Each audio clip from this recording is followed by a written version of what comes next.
Okay, so I decided to take my 10 speed out and switch it up for a 13. There's the old 10 speed, got it pulled out. There's the 13 speed, right? So on your shifter, you'll have your 10 speed knob and you gotta replace it with the 13 speed knob. And you're like, well, how do you hook all those lines up? Here's what it is. SPHL S.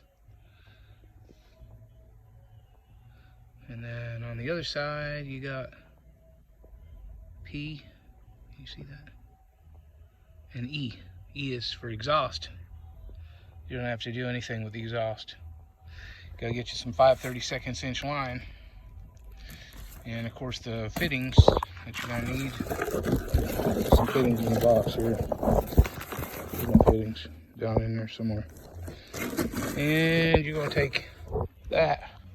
And on the back of the transmission, or the side of the transmission, where all these lines go from the up here to that, here's how that works. S goes to S. That's right there. HL, right there. That goes to HL on the shifter knob.